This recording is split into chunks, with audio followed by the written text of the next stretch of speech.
And welcome back to Psychological welcome back to the Evil and Eerie Podcast. Where things are evil and they're eerie. Yes, they are. We are back with Meghan. We are about to go for a stroll in the woods. Crunch, crunch. Those are the leaves. Those are the leaves. So add some leaf crunching sound effects. Crunch, crunch. We're gonna go hunting for the abominable snowman. Oh gosh. No, I'm kidding. He's not. He's not in Connecticut in June right now. It's too humid. Wait, do you believe in that? The abominable snowman? Yeah. Do you? No. No. I was gonna say. Oh, okay. I was like almost scared to answer that question because I was gonna get judged. I thought you did. Oh no. It's okay if you do. This is a judgment-free zone. Why would I believe in a snowman that walks? Unless it's like a guy that wears like three like a cotton ball on his head and like two other layers. Do you believe in the Loch Ness Monster? No, I don't think so. No, do you? Nah. I don't know. I feel like, does she have rope? Oh no, that's a dog harness. Oh, I thought it was a life vest. Oh. Dip in the pool, a trip to the spa, endless days in my shades. Today we are going into another, I don't even know if I want to call it like a conspiracy theory, but it's like something creepy. It's like a creepy like entity. I want to like say it's more, oh, you know what? No, it's paranormal. So we are talking about the Jean Harlow house curse. And for those of you who don't know who Jean Harlow is, shame on you. No, I'm kidding. You are clearly not cinema buffs like we are. I've never seen a Jean Harlow movie in my life. The 30s were like silence films. Well, she died in 1937, so I doubt it. Oh, I doubt it. Like, she died the year that The Wizard of Oz was released, I'm pretty sure. Oh, wow. Yeah. So we definitely did not see anything in a film class. No. Jean Harlow. But before we go into that, I just want to remind you guys to follow us on all of our social media pages. Twitter is at Evil Eerie Podcast. Instagram at Evil and Eerie Podcast. We're also on Facebook. And we're also on, I almost said LinkedIn. We are not on LinkedIn. We're not on LinkedIn yet until we have enough money to start hiring employees to do our dirty work for us. We are not Follow on LinkedIn. us on LinkedIn. The most important Connect with us. rule. Connect with us on LinkedIn. And you get brownie points for when we open the Patreon. Super fudgy brownie points. Oh God. So, oh my God, wait, she is wearing a life vest. Yes. That is not a dog harness. We are also on TikTok, which is what I think I was going to mention before I said LinkedIn. But we don't have videos up. But actually, I wanted to mention this again because I know I mentioned this in episode 2 or 3.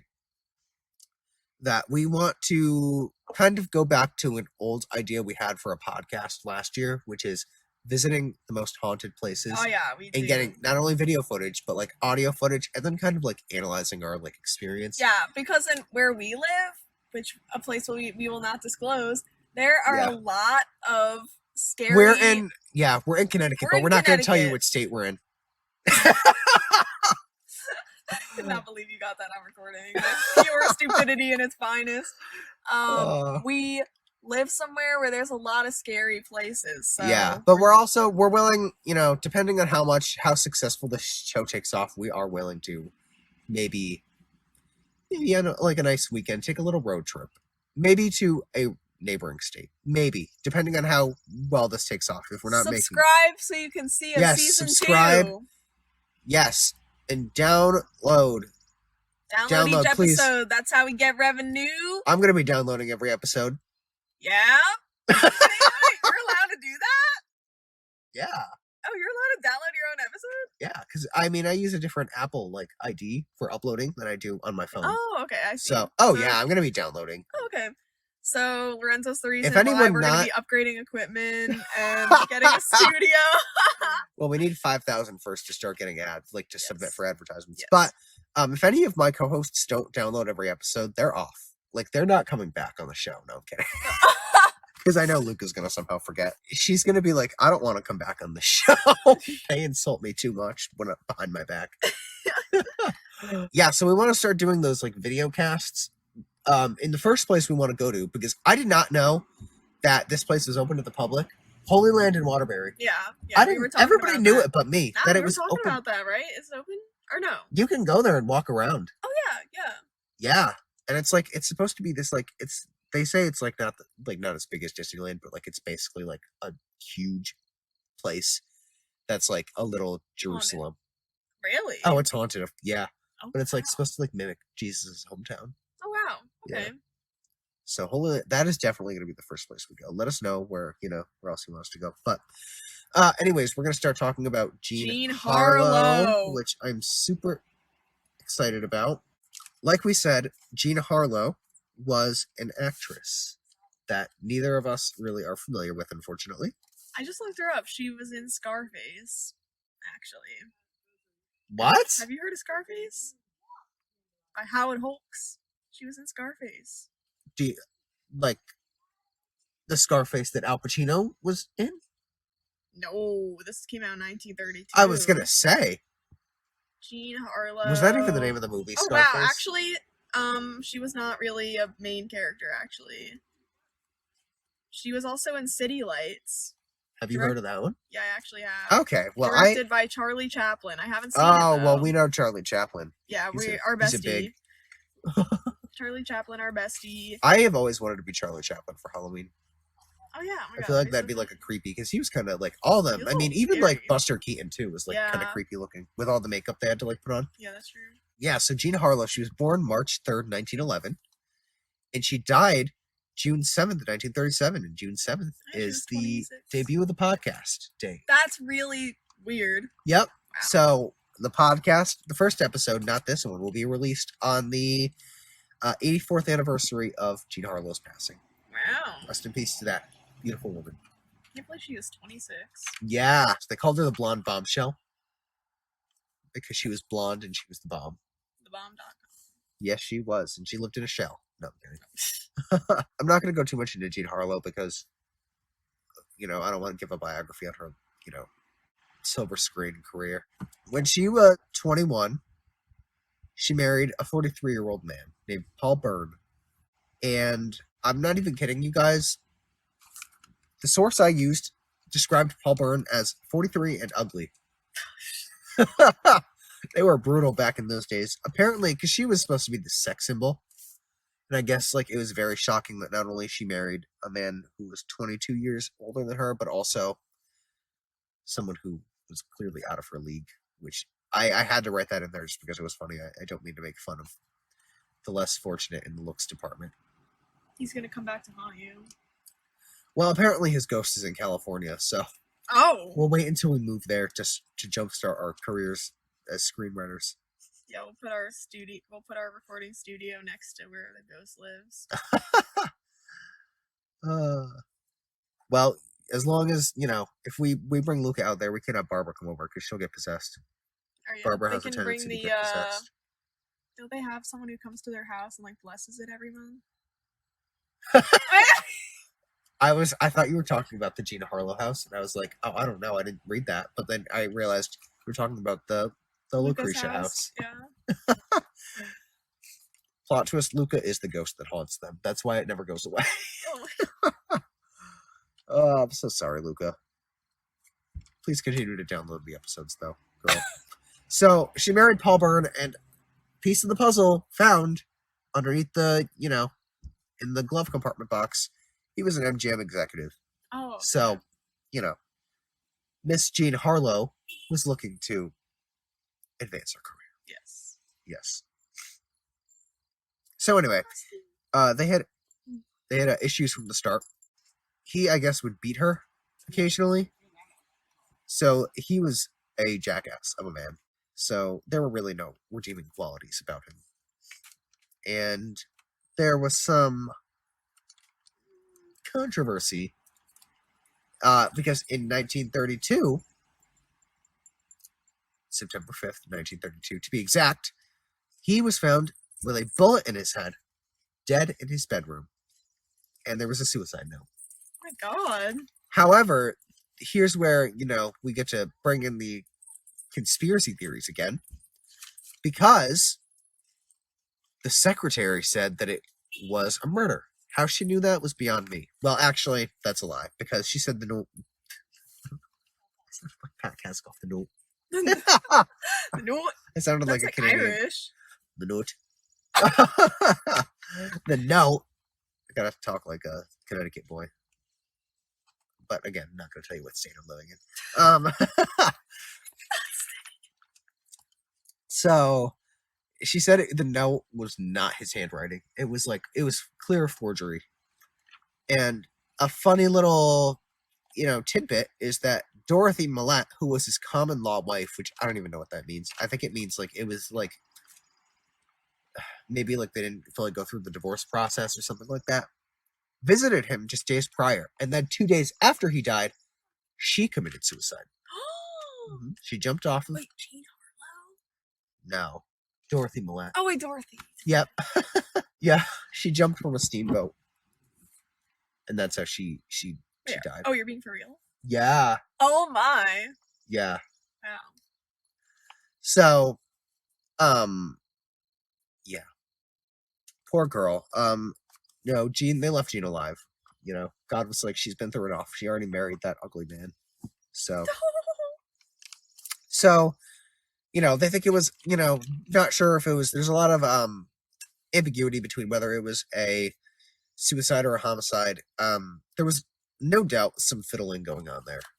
They were really strong along the fiddles. Dorothy, came in with her, her one woman band and she really fiddled. She really put on a fiddling performance. Oh wait. I'm just remembering I played a prank on Luca in a previous episode 3 actually, which is about the disappearance of Jean Spangler, another actress. There are a lot of actresses named Jean that we cover on this show. Episode 3, check that out if you have not already, because it's a very interesting episode filled with conspiracy theories. I played a prank on Luca and said that she was the reason why they named jeans, like Wrangler jeans or Levi's jeans. And she was so fed up. She was like, no, it wasn't. There was no laughter. Unless she faked it. But so I was gonna pull that prank again with you, but I was like, no, I already used it once. So Jean Harlow actually got the flu. She overcame it. Oh, I thought she was gonna die because of the flu, because that would be pretty common in the 20s. Yeah. Well, she survived it. She was a trooper until she got her wisdom teeth removed, and then she got sepsis. But she survived that too. Oh gosh, what a bombshell! She is, like we said, she's the bomb for surviving those 2 illnesses, and that's why I'm scared to get my wisdom teeth out, but I'm going to have to at some point soon. That's okay. They give you fun druggies. They give you little candies. They give you Kit Kats. Only dark chocolate ones, though. Hey, you know what? As long as they're not white chocolate Kit Kats, I will eat them. You don't actually get Kit Kats. Don't go into your wisdom teeth appointment thinking you're going to get a chocolate treat. Oh, Lord. And don't ever say chocolate treat. Yeah, that was a little scary. Because the next thing you know, you could be eating poo. And not know it. So, sadly, after she got sepsis, she got kidney failure. And that's how she died. At age 26. So she was just a young blossom in the field. She was just, a tulip beginning to develop. Wow. But you know what? She was remembered for the wonderful career she had. But she didn't want to leave after she died. She wanted to stay on this earth, and so did Paul Byrne. So they did. Which is where we are going to get into the haunting of Connecticut. No, I'm kidding. The haunting of Los Angeles, California. So, for those of you who don't know who Jay Sebring is, he was, in short, Sharon Tate's ex-boyfriend. He was a celebrity hairstylist, and they were both victims of the Manson family murders, which at some point we'll cover. So many people have covered the Manson family stuff, though, that I feel like it's all together. Maybe we can cover it one day. When we get our sponsorships and all that. That'll be a Patreon episode. That will be a Patreon exclusive. And like I said, you will also get the picture of Luca kissing the gun. Oh, and you will also get white chocolate Kit Kats. No, I'm kidding. That's if you don't subscribe to the Patreon. Yeah, that's if you don't subscribe. You're going to get it sent to your house. And we're going to melt them, make it even worse. You're going to have to drink the liquid. God. I promise it won't be bird dookie, but it might be. He bought the house. That is clearly one example of a realtor not giving full disclosure, because why would you want to buy the house that Jean Harlow and her husband died in? And he was murdered, let's not forget. And so Sharon Tate was dating him, and at the time, before she was with Roman Polanski, and she would go and occasionally visit him, because during the 1960s, it was not appropriate to live with your lover unless you were married. Which is why they also did not sleep in the same room. I know. Mm-hmm. So, she claims to have seen the ghost of Paul Byrne in her bedroom. And she, I guess, got so freaked out that she fled the room and was like, I need a drink. And so she went to the liquor cabinet. And on her way to the liquor cabinet, she saw another ghost that had a slit throat and was tied to the staircase. Oh my God. Mm-hmm. Which, if you're not familiar with the Manson family murders, like the Tate LaBianca murders, they were a part of the Tate murders, and they tied them up and they stabbed them. I don't know if they slit anybody's throat, but so I don't know if it was kind of like a premonition of what was to come. And the other creepy thing is that she revealed in an interview that she had seen the ghosts. Then 1 year after that was when the Manson family murders happened. And it was within the same vicinity of the Jean Harlow house. Yep. Oh my. Mm-hmm. And it was like, I don't know if, you guys are totally familiar with the Manson family murders, but it was not a planned attack on Sharon Tate. So they didn't go out expecting, it was kind of like a random, it was kind of like drawing straws that they killed that Sharon Tate and company. And they didn't even know Sharon Tate, some of them didn't even know who she was. So extremely coincidental. Another thing that happened, this is in, I don't know if I mentioned this, LA, California, Hotel California. Hotel California. Oh my Lord. Guys, Meghan just gave a concert to a woman stretching on a bench.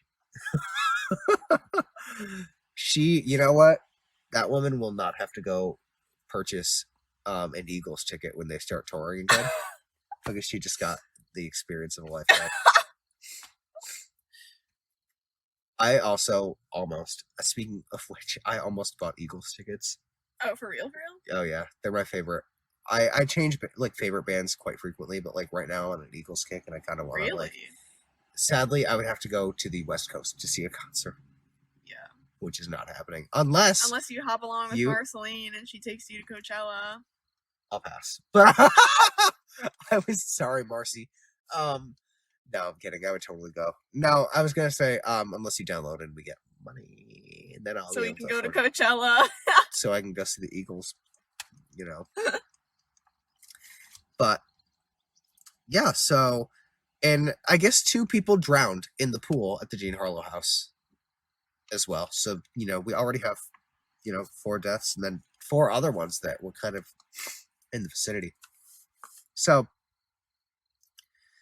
a lot of people that stay in the Jean Harlow house claim to have seen Burns and Harlow's ghosts.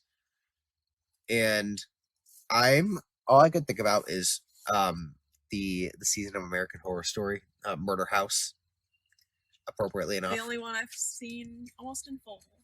Did you see the ending of it? No. So at the end of Murder House, oh my God. So if you have not seen American Horror Story and it's on your bucket list,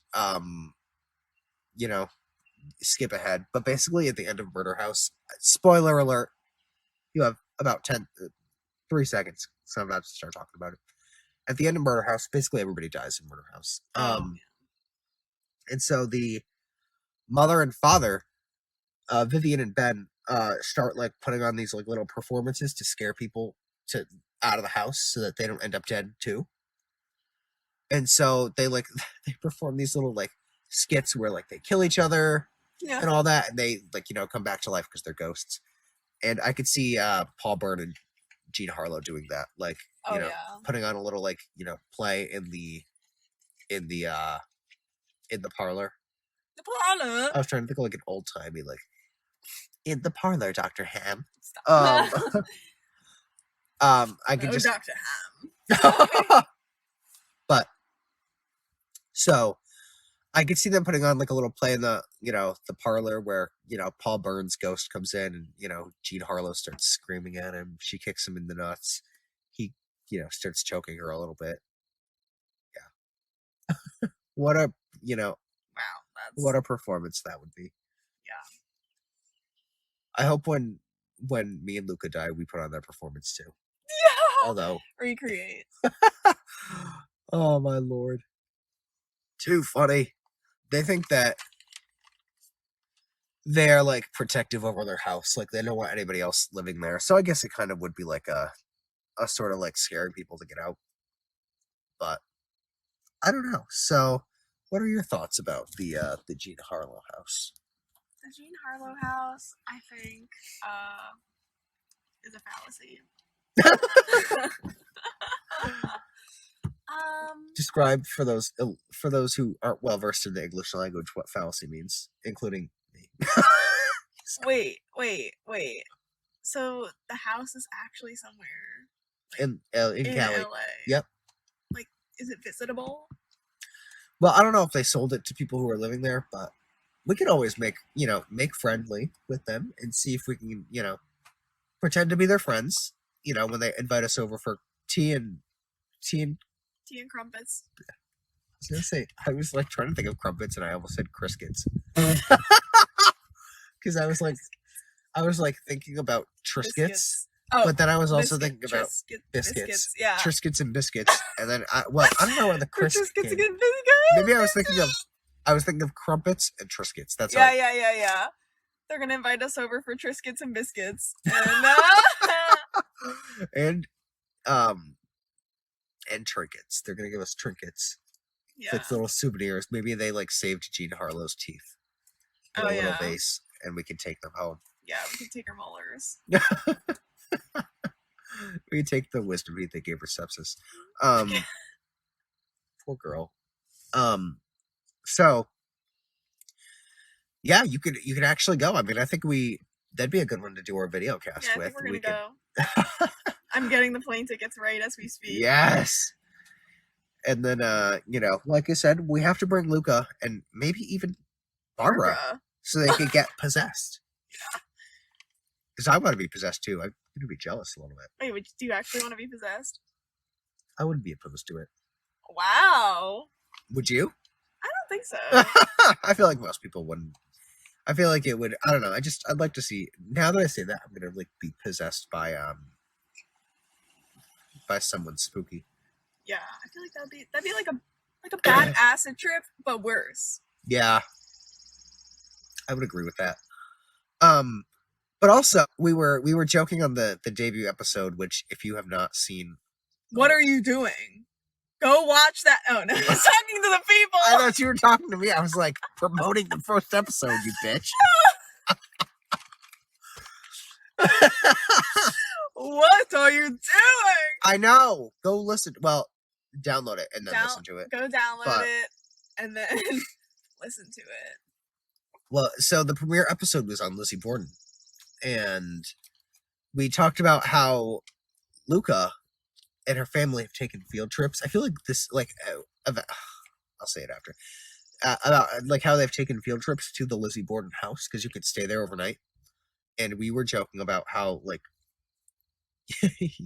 we think that she got possessed by Lizzie Borden and all that, and also about how like you can recreate the Borden, with your family. Yeah.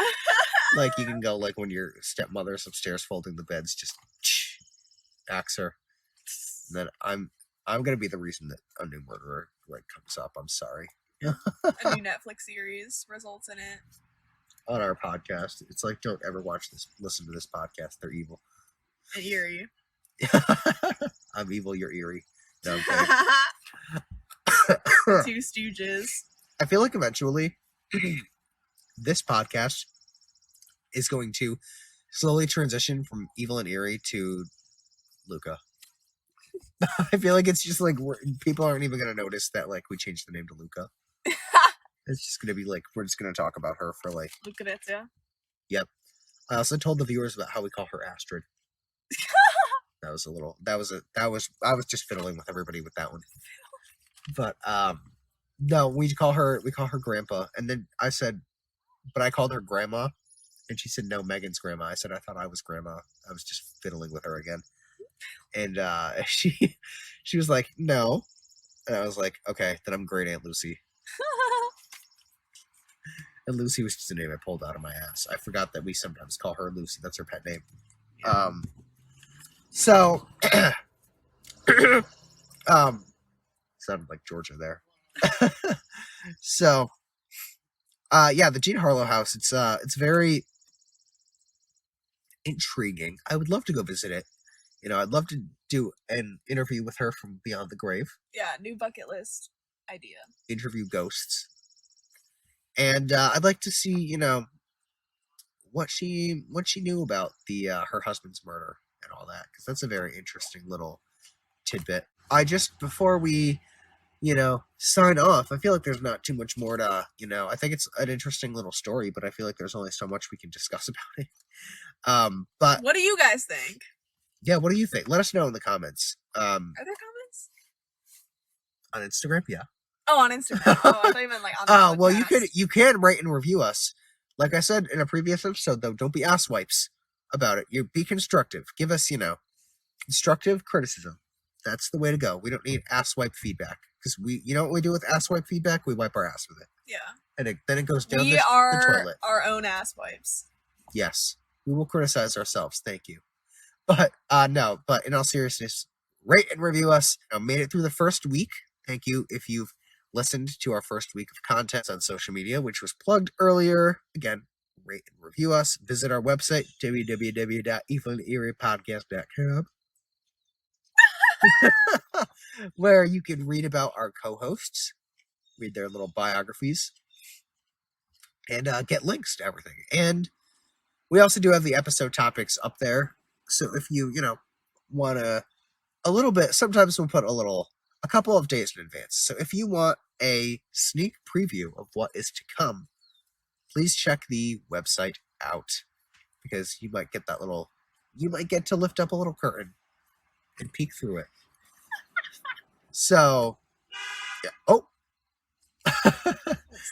So the other thing I wanted to mention is we want to do fan submitted experiences. So please, if you have a story, something creepy, something spooky, something scary, that happened to you or somebody else that you know, or something in your hometown or anything like that, send it in, because we will read everything you send in within reason. So don't make it, foolish.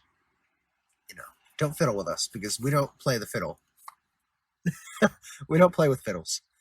But please do send us anything, and as long as it's relatively it doesn't involve anything super macabre, we'll read it.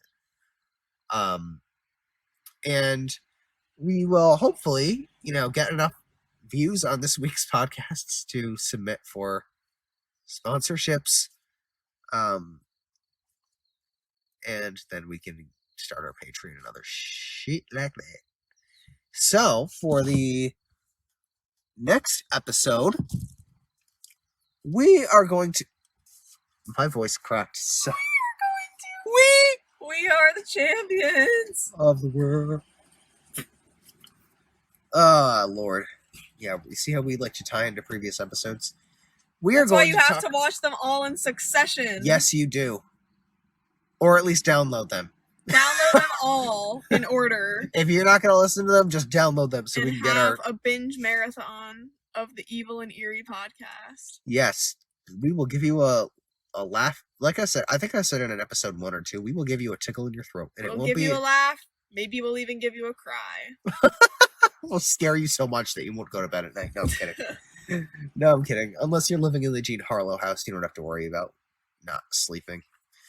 So we are going to talk about something that some believe is a conspiracy theory and a paranormal activity, and others believe that it's a folklore. It's about the Bell Witch, which is a witch that lived in Tennessee, and she rode on a broom. And actually, a little interesting fact, the Bell Witch inspired one of the most famous horror films of all time. And we will tell you what that is. So make sure to tune into the Evil and Eerie Podcast. I am Lorenzo. And I'm Megan. And we will see you. Flippin' night. Thank you.